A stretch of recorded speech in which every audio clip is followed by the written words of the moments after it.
Boa noite, pessoal da enfermagem, aos meus alunos da disciplina de enfermagem centro cirúrgico. Hoje a gente vai dar continuidade às aulas e espero que vocês gostem do vídeo. Bom, hoje a gente vai falar sobre a recuperação anestésica, né? Para começar, não vamos confundir, né, com recuperação pós-cirúrgica. Aqui é a recuperação pós-anestésica, certo? Então, o local para onde os pacientes são encaminhados após a cirurgia e no qual permanece até terem condições de alta. Então, nesse primeiro momento, a gente vai falar do espaço físico, né, da recuperação anestésica. Então, como é que deve ser esse local? Bom, a estrutura físico-funcional, organizacional e administrativa. Essa temática é bem parecida com o que a gente ministrou nos primeiros dias de aula, falando da estrutura do centro cirúrgico. E a sala de recuperação pós-anestésica, a sua estrutura não é muito diferente da sala do centro cirúrgico como um todo, né? A gente falando de prédio. Então, fornecer suporte ao paciente na fase de recuperação da anestesia, até seus reflexos protetores estejam presentes e haja recuperação da consciência, normalização dos reflexos neuromotores e estabilidade dos sinais vitais. Por quê? Quando um paciente é submetido à anestesia, né, principalmente quando é uma anestesia geral, o que acontece? Esse paciente ele diminui seus reflexos protetores, por exemplo, de deglutição, de tosse, o seu estado de consciência ele é reduzido, né? Então, todos esses fatores são fatores que, se ele não acontece de forma que favoreça ao paciente não ter prejuízos, né, melhor ainda. Então, toda a assistência, seja ela médica ou de enfermagem, é crucial para a recuperação desse paciente após o procedimento de anestesia. Bom, prevenir ou tratar possíveis intercorrências ou complicações resultantes do ato anestésico cirúrgico, estabelecer medidas e ações para aliviar a dor no pós-operatório imediato. A gente sabe que a dor são uma das principais complicações e uma das principais queixas do paciente pós-cirurgia. Proporcionar atendimento seguro, né? A recuperação anestésica é uma unidade que deve possuir recursos materiais e humanos capazes de atender o paciente no período de recuperação imediato, considerado crítico, ou seja, todo paciente na recuperação pós-anestésica, ele é considerado um paciente crítico. Por quê? O paciente ele pode ter suas intercorrências, mesmo que seja um procedimento simples, mas quando esse paciente passa pelo procedimento anestésico, a gente não sabe quais reações que aquele paciente vai ter ou vem a ter pós-anestesia. Então, esse momento é um momento crucial, um momento de cautela, em que toda a equipe, né, deve estar atenta para esse paciente, deve estar direcionada para esse paciente para evitar complicações, né, ou minimizar as complicações decorrentes do processo anestésico. Quando ele fala proporcionar atendimento seguro, quando ele fala de materiais e recursos humanos, a gente fala que não basta ter somente a equipe, né, ou vice-versa, não basta ter somente o material. Eu preciso ter uma equipe qualificada para o atendimento desse paciente e eu preciso ter recursos materiais também, porque não adianta a equipe ter conhecimento e não ter material para tratar esse paciente, né, na recuperação pós-anestésica. Bom, sua localização próxima às salas de operação se deve a dois fatores. Primeiro, evitar distúrbios circulatórios e outras intercorrências, né, provocado pelo transporte. Então, o transporte de um paciente no pós-operatório, ele é bem delicado. Por quê? Às vezes esse paciente é um paciente que está ou foi preciso entubar esse paciente. Ele está com suporte ventilatório. Quando ele sai do centro cirúrgico, ele estava em uma posição, a posição cirúrgica. Então, tem posições que são bem desconfortáveis. Então, como é que vai manusear esse paciente? Os aparelhos que eles estão utilizando. Às vezes é um paciente que foi preciso colocar, por exemplo, um dreno torácico, né? Então, eu preciso ter todo um cuidado para o transporte desse paciente, para não puxar o dreno, saber se aquele dreno está fechado, clampeado no momento do transporte, se a sonda vesical desse paciente ela não seja tracionada, né? Que não perca o acesso. Já pensou um paciente que ele está com um acesso venoso, e no momento do transporte esse paciente perde o acesso. No momento que ele chega na sala de recuperação pós-anestésica, esse paciente tem uma intercorrência de urgência, eu preciso infundir uma medicação para estabilizar esse paciente, e ele não tem o acesso porque perdeu o acesso durante o transporte. Então eu vou trazer prejuízo, posso trazer prejuízo a esse paciente. Por quê? Porque houve uma falta de atenção, né, com esse paciente durante o transporte. E a gente sabe que na assistência a esse paciente, principalmente em setores críticos, né, como é uma recuperação pós-anestésica, o tempo é essencial para que a gente possa intervir com esse paciente. Promover facilidade de acesso para cirurgiões e anestesia, né? Além de evitar esses distúrbios circulatórios, para que circule também, quando ele fala de distúrbio circulatório, também que não circule de forma desnecessária no ambiente, né? Quando ele fala promover facilidade de acesso para cirurgiões e anestesistas, ou seja, a gente tem um centro cirúrgico que tem várias salas de cirurgia, né? Eu vou ter a sala de recuperação pós-anestésica, e esses cirurgiões anestesistas precisam ter acesso de forma facilitada para a sala de recuperação anestésica. Por quê? Para qualquer intercorrência estar de forma rápida e eficaz no local. E para que eles possam ter uma assistência, serem assistidos de forma mais próximas. Sua localização, né, planta física, certo? A colega aqui errou na passagem do slide.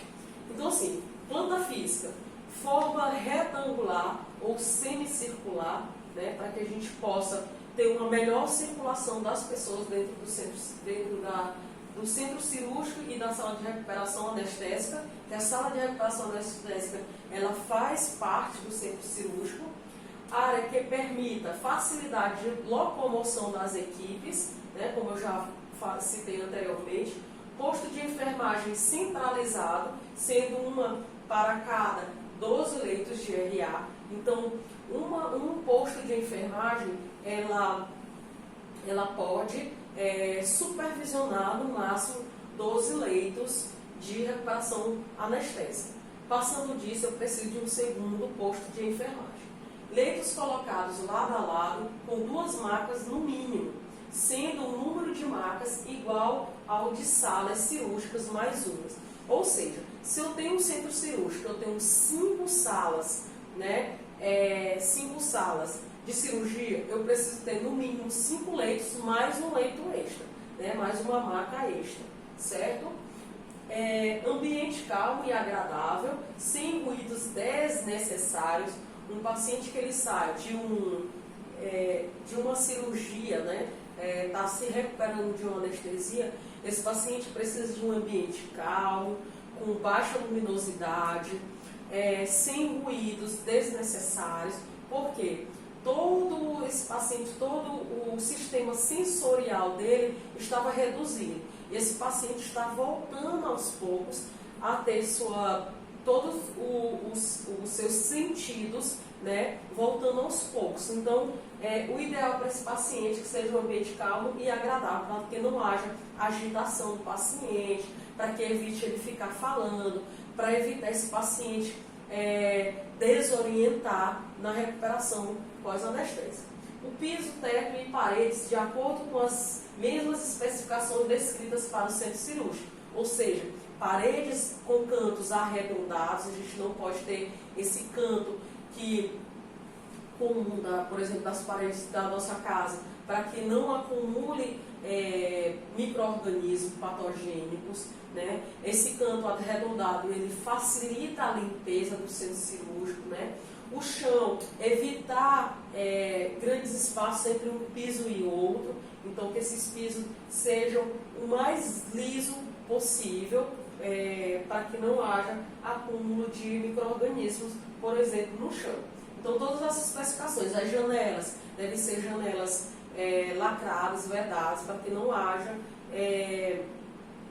a circulação de micro-organismos. O teto tem que ser um teto também limpo, um teto que seja de fácil manuseio, de fácil limpeza. Geralmente os indicados são os tetos de PVC, que eles são de fácil limpeza. Bom, a planta física, né, dando continuidade, a unidade de recuperação anestésica deve ser considerada uma unidade de tratamento semi-intensivo e estar totalmente dotada de equipamentos especiais, materiais de atendimento de rotina e emergencial e medicações. Quando a gente fala de um tratamento semi-intensivo, a gente tem que ter nesse local materiais, tanto insumos materiais quanto recursos humanos, capacitados, né, e preparados para intercorrências mais graves. Por exemplo, entubar um paciente, né, paciente fazer uma traqueostomia de urgência, paciente fazer uma drenagem torácica de urgência, ter todo o aparato de medicações, carrinho de parada, ter monitorização multiparamétrica, para que a gente possa monitorar esse paciente de forma contínua, pressão, frequência cardíaca, saturação, e equipe qualificada para prestar assistência a esse paciente, ou seja, avaliar o nível de consciência desse paciente e as intercorrências decorrentes de uma recuperação pós-anestésica. Então, monitores cardíacos e multiparamétricos eu preciso ter na sala de recuperação anestésica, oxímetros para eu avaliar a saturação desse paciente. Como eu já falei, o paciente está em recuperação pós-anestésica, ele está com todos os seus sentidos reduzidos, então o padrão respiratório desse paciente é reduzido, ele pode diminuir além do normal esperado por um paciente que está sob efeito de anestesia.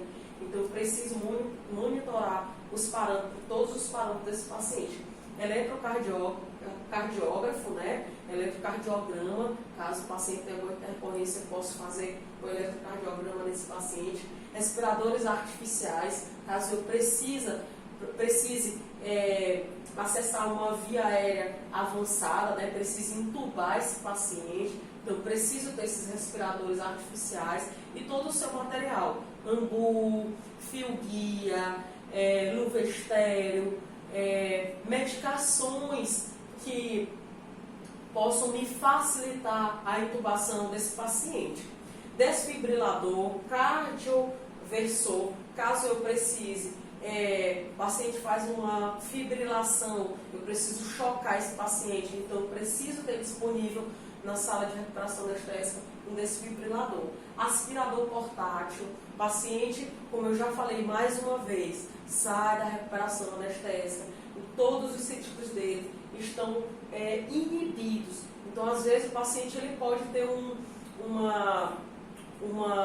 episódio de vômito, né? E esse paciente não tem, ele perde o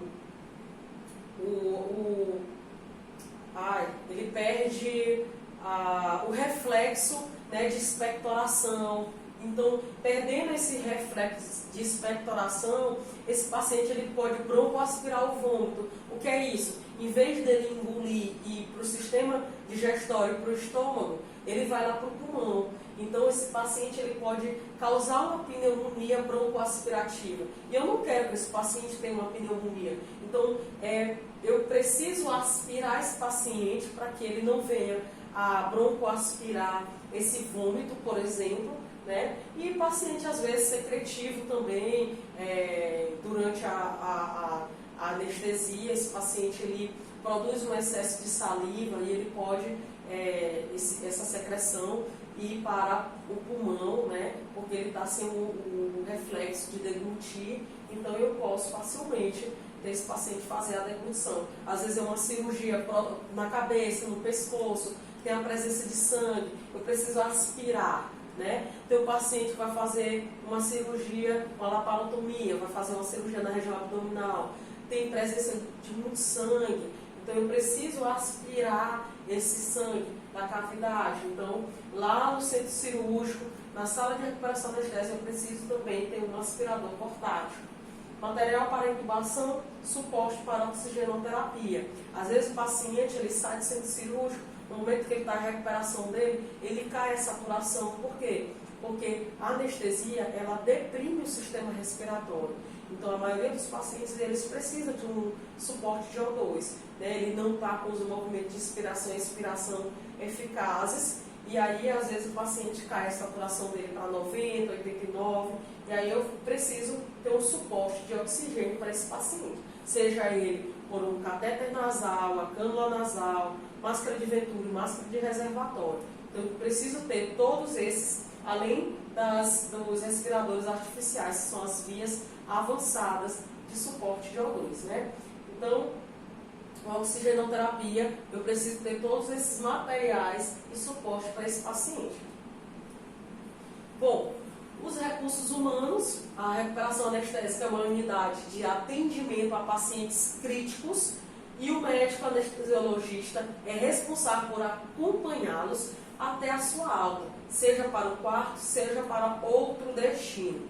Então, toda a equipe, principalmente a anestesista, precisa fazer o acompanhamento desse paciente. O tratamento é o atendimento do paciente e o atendimento do paciente são conduzidos pelo enfermeiro, que deve ser auxiliado pelo técnico de enfermagem. Então, desde a entrada do paciente na sala de cirurgia, a indução anestésica, esse paciente tem que ser acompanhado pelo enfermeiro e pelo técnico de enfermagem. Desde a anamnese, colher dados do paciente, se o paciente tem alergia medicamentosa ou não, se esse paciente tem alguma doença de base ou não, eu preciso colher esses dados. Então, todo o acompanhamento, desde a indução anestésica, a recuperação anestésica, a equipe de enfermagem tem que fazer o acompanhamento desse paciente.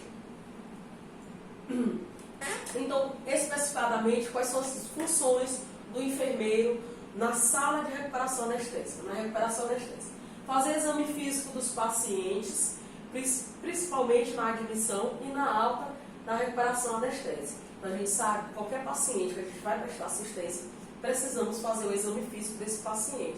Como está a pressão desse paciente, como está a frequência cardíaca, o histórico desse paciente, se ele tem doenças de base, se esse paciente, como está o emocional desse paciente, se ele entende qual o procedimento que aquele paciente vai passar. Então, toda a assistência inicial e final, além do exame físico, deve ser feito pelo enfermeiro. Né? Manter atualizadas as normas e rotinas da unidade. Então, todas as atualizações, o enfermeiro tem que estar ciente, tem que ter conhecimento das atualizações para implantar e compartilhar com a equipe, né, com toda a equipe, até porque o enfermeiro ele comanda uma equipe de técnicos. Então, é fundamental e é essencial que esse enfermeiro ele passe essas atualizações para a sua equipe, para prestar uma melhor assistência para seus pacientes. Elaborar o plano de cuidados, supervisionar a sua execução e realizar os cuidados complexos de enfermagem com a utilização da sistematização da assistência de enfermagem no perioperatório. Então, toda a assistência pré, durante e pós, né, a enfermagem, o enfermeiro, né, ele tem que elaborar esse plano de cuidado e ser executado, o enfermeiro juntamente com os técnicos, executar esse plano de cuidado. E aí vai depender de cada paciente e do tipo de cirurgia e tipo de anestesia que esse paciente vai ser submetido. Elaborar e supervisionar a confecção de escalas mensais, semanais e diárias de trabalho. Dentro do centro cirúrgico, a equipe de técnico de enfermagem, eles podem ser divididas em setores. Por exemplo, no mês, na primeira semana, a gente, por exemplo, tem uma equipe de 5 técnicos, né? Então, naquela semana, o técnico A ele vai ficar responsável pelo expurgo, né? Pelo material sujo. O técnico B vai ficar sendo responsável por ser o circulante na sala de cirurgia. O técnico C vai ser responsável por repor o material do centro cirúrgico da sala de recuperação anestésica. Então, ele tem que fazer os pedidos, olhar, checar o setor, o que falta para repor o material, certo? Técnico D vai ficar responsável pela admissão dos pacientes, né? Técnico E, por exemplo, vai ficar pela evolução de enfermagem dos pacientes. Então, o enfermeiro ele pode elaborar e supervisionar e confeccionar essa escala e fazer a divisão de trabalho dos técnicos de enfermagem, né? Esse é um exemplo que eu dei, que ele é bem prático e é eficiente também, para que todos os técnicos de enfermagem ele possam circular e fazer todos os serviços em tempos diferentes. Uma semana o técnico A está no expurgo, na semana 2 ele está na admissão dos pacientes, na semana 3 ele vai estar lá na admissão e assim fazendo um rodízio com toda a equipe, certo? Informar e orientar os familiares sobre as condições clínicas dos pacientes, sobre a sua responsabilidade. Então, gente, isso aqui é tão importante, informar e orientar os familiares sobre as condições clínicas do paciente, né? Como é que eu vou manusear aquele paciente, como é que eu vou levantar aquele paciente, qual o momento que eu vou estimular a fala daquele paciente, qual momento eu vou estimular para que aquele paciente sente, qual momento eu vou dar um banho naquele paciente. Eu já presenciei pacientes que passaram 2 dias sem banhar, porque o familiar disse que achava que não podia banhar o paciente.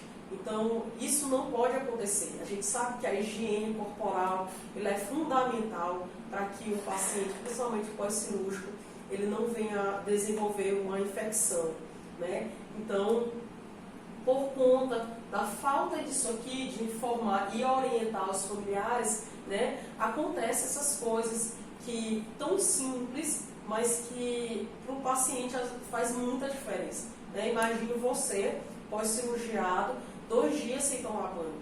Então, é inadmissível, né? Então, a equipe de enfermagem ela tem que dar todas essas orientações para os familiares, certinho?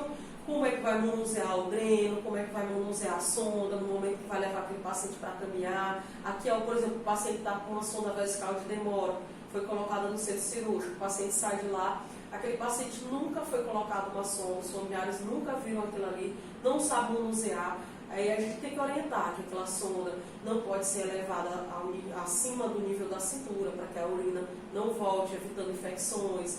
Esvaziar a bolsa quando não esperar a bolsa encher totalmente para que esvazie a urina. Então são cuidados e orientações que a equipe de enfermagem e o enfermeiro tem que passar para os familiares e para o próprio paciente se ele tiver condições.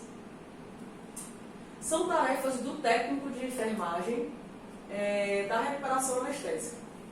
Prestar o cuidado de enfermagem ao paciente designado pelo enfermeiro conforme a prescrição, como parte do grupo de trabalho, contribuir para a melhoria do processo da unidade, emitindo opiniões e sugestões. Gente, isso aqui é bem importante. Às vezes, o técnico de enfermagem, ele fala assim, mas o enfermeiro que tem que mudar isso, o enfermeiro tem que mudar aquilo. Não, a equipe como um todo, por isso que fala, é uma equipe. Então, o técnico de enfermagem, ele tem total conhecimento, né, para que dê sugestões para a melhoria de trabalho, principalmente entre os técnicos. Então, sim, você que está lá prestando assistência, você às vezes sabe muito mais da forma que poderia melhorar o trabalho, né, às vezes uma simples ação, que poderia melhorar o trabalho para todos e para o paciente, e às vezes você não dá a sugestão. E às vezes você tem mais conhecimento daquilo ali do que o próprio enfermeiro que não está fazendo o seu papel, que ele está supervisionando ele está vendo de fora. Você que está lá na ação, às vezes você tem uma ideia, né, que é muito válida para todo mundo. Então, o técnico de enfermagem, ele pode sim contribuir para a melhoria do processo da unidade, emitindo opiniões e sugestões, né? Prestar o cuidado de enfermagem ao paciente, designado pelo enfermeiro. O enfermeiro distribui os cuidados, né, a quantidade que ele pode fazer isso pela escala, que eu mencionei anteriormente. Se tem 10 pacientes, quantos técnicos vão ficar para cada paciente? Hoje, quem é que vai ficar com o leito, por exemplo, leito 1, leito 2? O técnico A. Quem vai ficar com o leito 2, 3 e 4? Vai ser o técnico B. Então, toda essa divisão de trabalho, né, é feita pelo enfermeiro na sua escala. Então, prestar o cuidado de enfermagem ao paciente designado pelo enfermeiro, conforme a prescrição. A prescrição tanto médica quanto de enfermagem. Manter condições ambientais que promovam segurança ao paciente, aos colaboradores e à equipe atuantes no setor. Então, a equipe de enfermagem deve estar, o técnico de enfermagem deve estar promovendo a segurança do paciente e do ambiente. Como é que ele promove essa segurança? Né? Não deixando materiais expostos desnecessariamente, mantendo o paciente saindo do leito, não demorar muito para fazer a limpeza daquele leito, sempre manter com os lençóis limpos, certo? Organizar o setor. Então, são atitudes essenciais para que mantenha, né, a segurança do ambiente e a segurança do paciente e da equipe como um todo. Conferir e providenciar materiais e equipamentos necessários para prestar os cuidados adequados ao paciente. Então, o técnico de enfermagem, ele faz os pedidos do setor, né? Ele chega no plantão, recebe o plantão.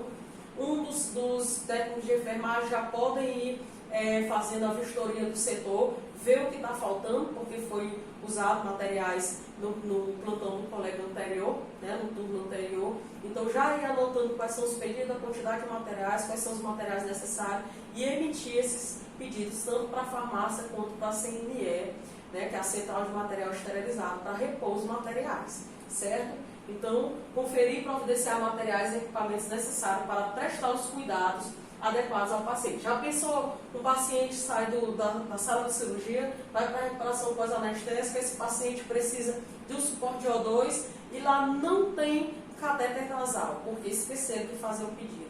Aí já imaginou um transtorno. Você tem que mandar alguém sair do centro cirúrgico, que é um local restrito, para ir até a farmácia, por exemplo, para pegar o material, quantidade de tempo que eu perco, né, em tentar providenciar esse material, sendo que ele já poderia estar lá à disposição. Executar a prescrição médica. Então, é função do técnico de enfermagem, né, a administração medicamentosa e executar a prescrição médica que cabe ao técnico de enfermagem, certo? Avaliação do débito de urina, secar a sonda vesical de demora, troca de curativo quando ele é simples, quando ele pode ser feito e orientado pelo enfermeiro, né? E se não for um curativo que não cabe ao técnico de enfermagem, ele auxiliar o enfermeiro no curativo, né? Trocas de curativo simples, que mais? Trocas de acesso e as prescrições medicamentosas. Assistência na recuperação anestésica. O anestesista que atendeu o paciente em sala e o circulante da sala, né, ao auxiliar de enfermagem, deve retirar o paciente da sala de cirurgia e levá-lo até a unidade de recuperação anestésica, onde deverão fornecer informações ao enfermeiro e ao técnico da unidade. Então, quando o paciente sai do centro cirúrgico e vai para a recuperação anestésica, todas as orientações e intercorrências que aconteceram com aquele paciente dentro da sala de cirurgia, eles devem ser passados para essa nova equipe. Por quê? Porque a equipe que vai receber aquele paciente, ela já vai estar ciente de prováveis intercorrências. Por exemplo, o paciente fez uma crise convulsiva dentro do centro cirúrgico. Então, eu já vou ficar atento que aquele paciente ele pode ter uma outra crise convulsiva lá na recuperação anestésica, né? Então, é fundamental, é essencial que passe todo o quadro clínico do paciente para a equipe da recuperação anestésica e todo tipo de intercorrência. O paciente fez uma parada cardíaca, com a parada cardiorrespiratória. No centro cirúrgico, eu tenho por obrigação falar todas as intercorrências. O paciente fez uma parada cardíaca, passou quantidade de minutos que aquele paciente ficou parado, né? O paciente foi reanimado, foi feito tantos ciclos, tantas medicações, e para que ele possa ser manuseado e a conduta ser feita de forma adequada para aquele paciente. Então, eu tenho que passar o diagnóstico médico desse paciente, a posição cirúrgica que aquele paciente ficou, ou seja, eu sei que aquele paciente ele ficou em decúbito lateral, então eu vou evitar que aquele paciente fique naquela mesma posição que ele já ficou lá no centro cirúrgico, para evitar uma lesão por pressão, evitar que esse paciente ele venha a ter dores musculares decorrentes da posição cirúrgica. Um exemplo, né? Uso de